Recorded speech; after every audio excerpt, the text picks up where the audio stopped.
मेरठ के आसपास के ग्रामीण इलाकों में एक सामान्य गुर्जर विद्रोह ने अंग्रेजों के लिए सबसे बड़ा खतरा पैदा कर दिया। मेरठ के पास परीक्षितगढ़ में गुर्जरों ने राव कदम सिंह कुद्दुम सिंह को अपना नेता घोषित किया और कंपनी पुलिस को खदेड़ दिया। कदम सिंह गुर्जर ने एक बड़ी सेना का नेतृत्व किया, जिसका अनुमान 2000 से 10,000 तक था। 102 बुलंदशहर और बिजनौर भी क्रमशः वलीदाद खान और माहू सिंह के अधीन गुर्जरों के नियंत्रण में आ गए। समकालीन स्रोतों की रिपोर्ट है कि मेरठ और दिल्ली के बीच लगभग सभी गुर्जर गांवों ने विद्रोह में भाग लिया। कुछ मामलों में जालंधर से समर्थन प्राप्त हुआ और जुलाई के अंत तक स्थानीय जाटों और रियासतों की मदद से अंग्रेजों ने क्षेत्र पर नियंत्रण हासिल करने में कामयाबी हासिल की। 102 इंपीरियल गैजेटियर ऑफ इंडिया में कहा गया है कि 1857 के भारतीय विद्रोह के दौरान बुलंदशहर क्षेत्र में गुर्जर और रंगढ़ अंग्रेजों के सबसे कट्टर दुश्मन साबित हुए।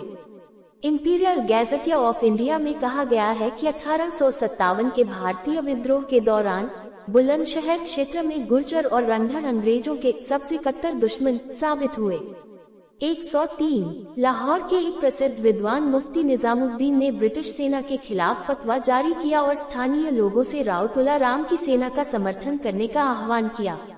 नारनौल नसीबपुर में बाद की मुठभेड़ में हताहतों की संख्या बहुत ज्यादा थी। 16 नवंबर 1857 को राव तुलाराम की हार के बाद मुफ्ती निजामुद्दीन को गिरफ्तार कर लिया गया और उनके भाई मुफ्ती यकीनुद्दीन और बहनोई अब्दुल रहमान उर्फ नबी बख्श को तिजारा में गिरफ्तार कर लिया गया। उन्हें दिल्ली ले जाया गया और फांसी दे दी गई। पहले तो ब्रिटिश सेना ने जवाबी हमला करने में देरी की। ब्रिटेन ने तैनात सैनिकों को समुद्र के रास्ते भारत पहुंचने में समय लगा। हालांकि क्रीमिया युद्ध से कुछ रेजिमेंट फारस के रास्ते जमीन के रास्ते आगे बढ़ गए और चीन के लिए पहले से ही मार्ग पर मौजूद कुछ रेजिमेंटों को भारत भेज दिया गया।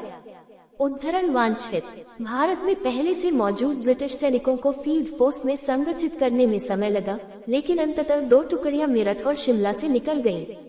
वे धीरे धीरे दिल्ली की ओर बढ़े और रास्ते में कई भारतीयों से लड़े, मारे गए और उन्हें फांसी पर लटका दिया। मेरठ में विद्रोह के पहले प्रकोप के 2 महीने बाद दोनों सेनाएं करनाल के पास मिली।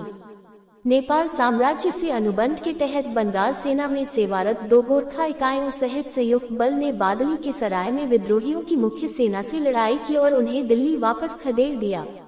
कंपनी की सेना ने शहर के उत्तर में दिल्ली रिज पर एक बेस बनाया और दिल्ली की घेराबंदी शुरू हुई। घेराबंदी लगभग 1 जुलाई से 21 सितंबर तक चली।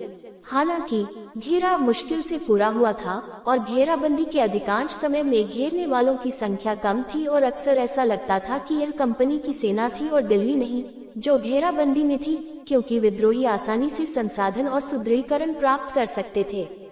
कई हफ्तों तक ऐसा लग रहा था कि बीमारी, थकावट और दिल्ली से विद्रोहियों द्वारा लगातार की जाने वाली छापेमारी से घेरने वालों को वापस जाने के लिए मजबूर होना पड़ेगा, लेकिन पंजाब में विद्रोह के प्रकोप को रोक दिया गया या दबा दिया गया, जिससे 14 अगस्त को जॉन निकोलसन के नेतृत्व में ब्रिटिश, सिख और पश्तून सैनिकों के पंजाब मूवेबल कॉलम को रिज पर घेरने वालों को मजबूत करने का मौका मिला।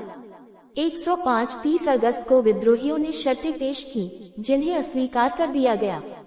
उत्सुकता से प्रतीक्षित भारी घेराबंदी ट्रेन घेराबंदी बल में शामिल हो गई और 7 सितंबर से घेराबंदी की बंदूकों ने दीवारों में दरारें मार दी और विद्रोहियों की तोपखाने को खामोश कर दिया। 107 478 दरारों और कश्मीरी गेट के माध्यम से शहर पर धावा बोलने का प्रयास 14 सितंबर को शुरू किया गया था। 107 480 हमलावरों ने शहर के भीतर पैर जमा लिया, लेकिन जॉन निकोलसन सहित भारी हताहत हुए। ब्रिटिश कमांडर मेजर जनरल आर्टेल विल्सन वापस जाना चाहते थे, लेकिन उनके कनिष्ठ अधिकारियों ने उन्हें पकड़ने के लिए राजी कर लिया। 1 हफ्ते की सड़क लड़ाई के बाद अंग्रेज लाल किले में पहुंच गए।